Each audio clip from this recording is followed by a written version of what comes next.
History tells a simple story about the Great Fire. A cow kicked over a lantern in a small barn. The entire city burned down. But is this true? Beneath the ashes of Chicago lies a much deeper mystery. The flames consumed over 3,000 acres of land. They erased buildings, records, and countless hidden secrets forever. To understand the real tragedy, we must look backward. The year was 1871. Chicago was a rapidly expanding hub of commerce, timber, and massive industrial wealth. The city was constructed almost entirely out of wood. Mansions, shanties, sidewalks, and even the roads were made of pine. It was a giant pile of dry kindling. A severe drought had plagued the region for months. Only 1 inch of rain had fallen since the middle of summer. The earth itself was starved for moisture. High winds blew fiercely across the dry prairie grass. These gusts carried dust and warned of coming doom. The stage was perfectly set for an absolute urban apocalypse. October 8th began like any other autumn Sunday evening. People rested in their wooden homes. No one knew that total destruction was waiting just around the dark corner. The initial spark ignited around 9 in the evening.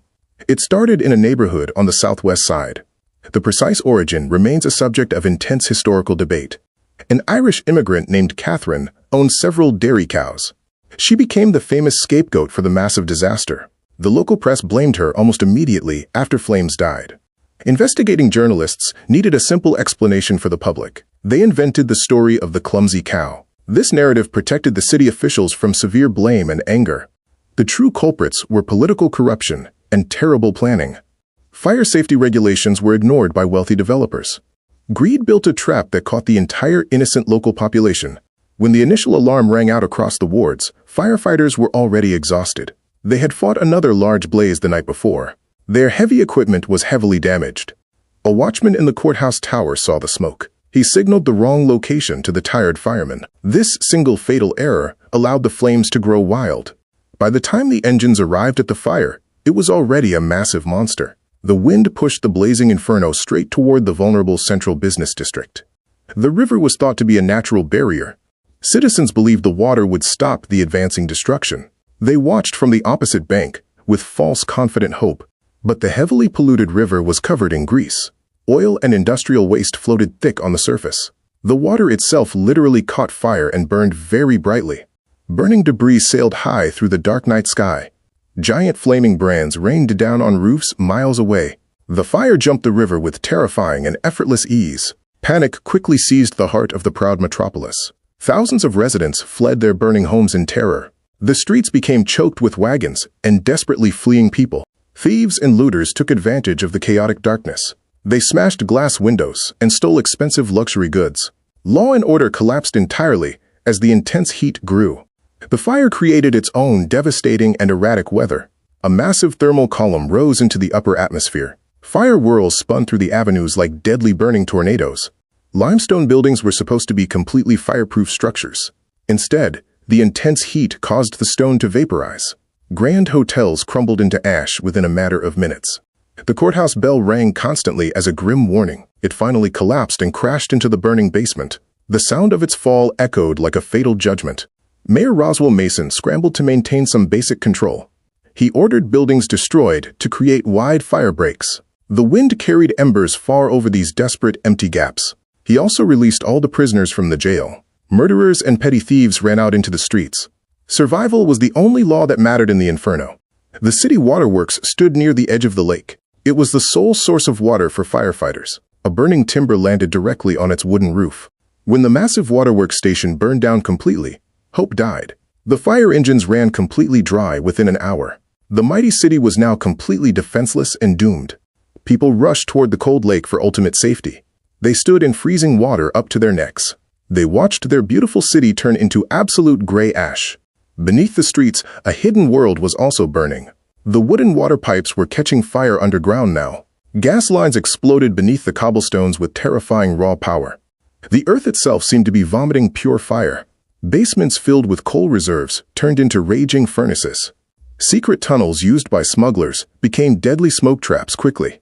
Even the graveyards could not escape the hungry flames. Wooden markers burned away, erasing the names of ancestors. The fire consumed the past, as well as the present. The inferno raged continuously for 2 full days straight. It finally ended when cold rain began to fall. The dark sky wept over the ruined and blackened landscape. 300 people were officially reported dead that sad week. But historians know this low number is entirely false. Thousands of undocumented immigrants vanished without a single trace. Boarding houses full of transient workers collapsed into dust. Their names were never recorded in any official ledger. They burned quietly in the margins of American historical memory. 100,000 people were left entirely without homes. They wandered through the smoking rubble looking for loved ones. The once proud city resembled an ancient bombed ruin. Martial law was quickly declared to stop mass rioting. Federal troops patrolled the dark streets with fixed bayonets. A grim silence replaced the usual loud noise of commerce. Relief poured in from across the entire shocked nation. Trains arrived carrying food, clothing, and millions of dollars. The world watched to see if Chicago could possibly recover. City leaders refused to let their great project die. They saw the vast ashes as a blank canvas. The destruction was quietly viewed as a profitable new beginning. Architects flocked to the ruined city with grand visions. They planned to build upward instead of just outward. The Great Fire birthed the very first modern steel skyscraper. New strict building codes were written to ensure safety. Wood was banned in the expanding Central Commercial District. Brick and stone became the mandatory language of urban progress. But the wealthy elites controlled this massive rebuilding effort. Poor residents were completely priced out of their neighborhoods. The fire effectively segregated the city by harsh economic class. Working-class families were pushed to the distant edges. They rebuilt their homes using cheap wood once again. The dangerous cycle of poverty and risk silently continued unnoticed. The ruins of the old city were literally buried. Ash and debris were pushed directly into the lake. This massive landfill created the foundation for modern Grant Park. When you walk through the beautiful downtown parks today, remember the past. You are stepping on the forgotten graves of old Chicago. History sleeps silently beneath your feet. Did a cow truly start this massive historic fire? Modern scientists point to a passing meteor shower instead. Comet fragments might have ignited the extremely dry Midwestern prairie. Other strange fires erupted across the region that night. Peshtigo burned to the ground at the exact time. The simultaneous destruction suggests a much larger celestial event occurred. We may never know the exact spark that occurred. The evidence was entirely destroyed by the fire itself. The truth burned away in the terrible heat of October. What remains is the undeniable spirit of the survivors. They stood in the ashes and refused to surrender. They built a towering monument to human resilience and ambition. The Great Fire is fundamentally a story about hubris. We build cities of wood and ignore natural warnings. We believe our advanced engineering can conquer basic elemental forces. But nature eventually reclaims what we carelessly leave vulnerable. A single spark is enough to undo a century. The flames remind us of our fragile place on Earth. Consider the unseen foundations of your own modern city. What hidden dangers lie sleeping beneath your quiet streets? Are we truly safer today than those doomed historical citizens?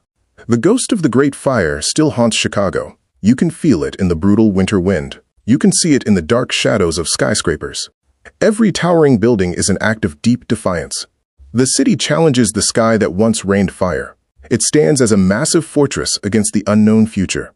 Yet the deep scars of 1871 remain. They are etched into the grid of the streets. They are buried deep inside the archives of city halls. We must study these forgotten ashes to learn truth. The past provides a map for our current survival. Forgetting history only invites the disaster to inevitably return again.